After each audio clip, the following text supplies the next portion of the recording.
Hi, I'm Dr. Ludovico Guarini. I'm the Director of Pediatric Hematology Oncology at the Maimonides Infants and Children Hospital. I'm a board-certified pediatrician and pediatric hematologist oncologist.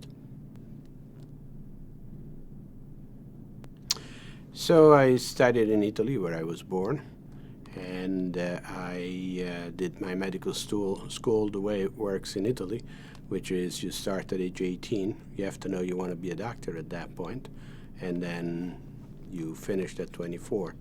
I was very much interested in research, so I did a lot of work in a laboratory of biochemistry where I essentially did what today would be a PhD, MD kind of study. And then, as most of us in the laboratory did, came over here to the United States to do a postdoc, fell in love with New York, never left. Part of the reason for selecting my specialty is the fact that has a big research background involved in the specialty per se.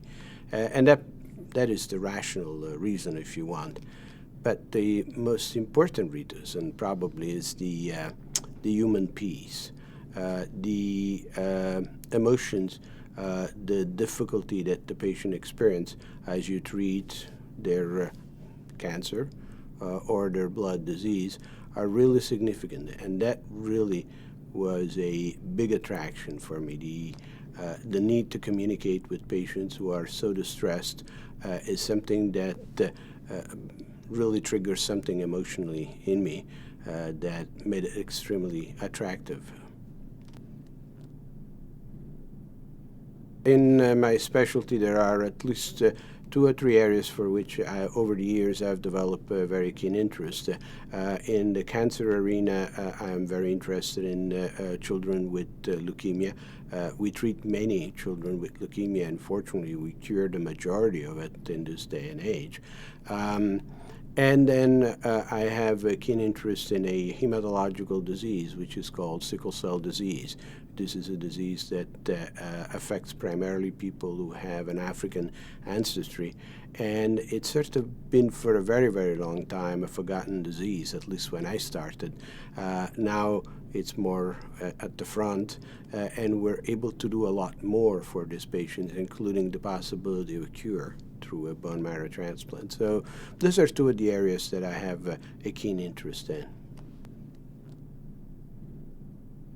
The treatment philosophy that we are interested in is one that keeps the patient's center of the care.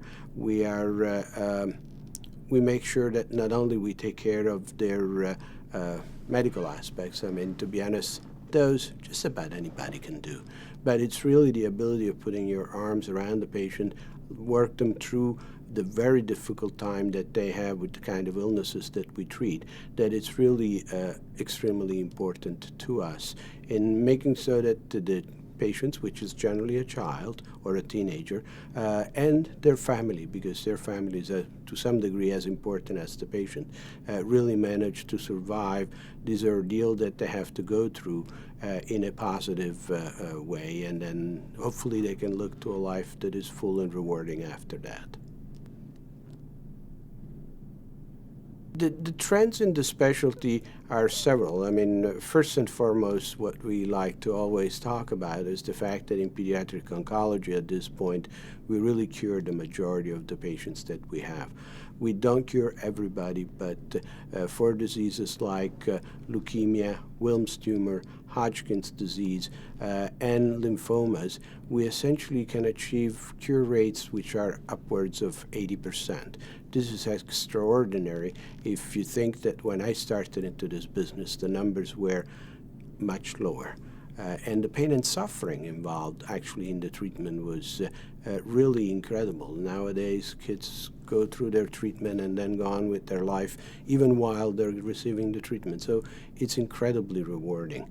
From the point of view of the hematological disorders, I think that in my lifetime, I've seen incurable diseases such as thalassemia and sickle cell disease, where genetic diseases, people are born with it, actually being cured. If you want to think about a miracle, maybe that's one of them. So the clinical breakthroughs that have occurred in my specialty, aside from the cures, the treatment protocols that allow us to cure so many patients, have to do with the quality of life, the way patients can manage to go through treatment for cancer by continuing living their life. I mean, just to give you an example, when I started a long time ago, all our bone marrows and spinal tap were done without sedation. That was very difficult for the patients and, to be honest, for us.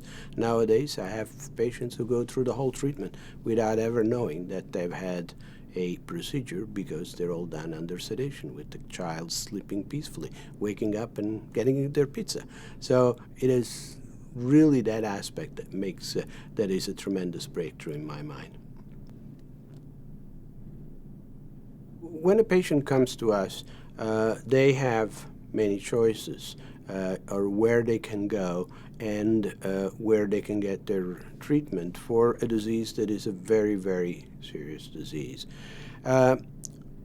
We have a relatively small practice, so our focus is really on being very hands-on, where myself and my partner, Dr. Kaker, take care of the patients. We take care of the patients. It's not the residents, it's not a nurse practitioner, it's not a fellow, as it happens in a number of other places.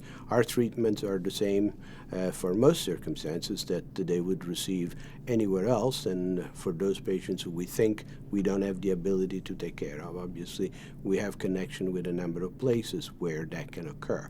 But the real point is that in a small practice, a relatively small practice, the direct contact with the physician, which is something that perhaps is starting to get lost in our lives, it's still there.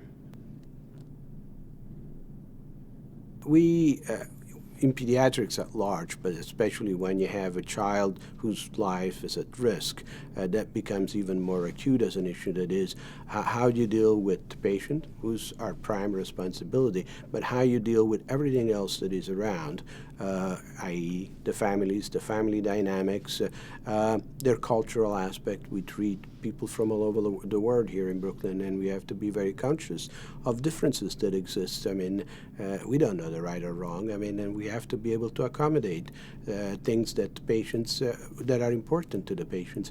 So our approach is really to try to be able to think about all of those things and learn from our patients. You ask questions. The best thing to really go about doing this is asking questions. You'll get the answer that you need to move forward.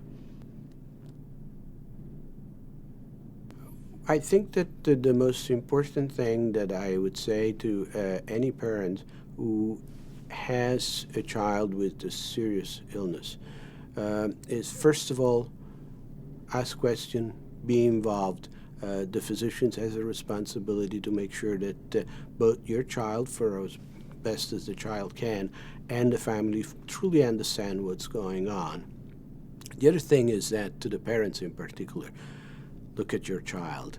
Your child often will be very helpful to you as you go through the process. I say this to all my parents when I have to tell them that your child has cancer, and as you can imagine, that's a very difficult moment for everybody involved.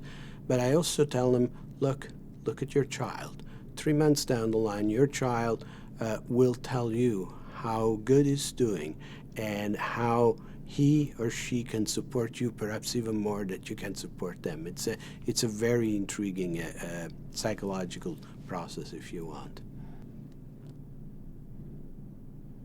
Coming here to Maimonides and building the program, I mean, when I came here in 1993, there was no hematology oncology program, and the fact that today we have a vibrant and active program in the context of a very modern children's hospital, I think that that's really an achievement. I am very happy and proud of being part of that effort.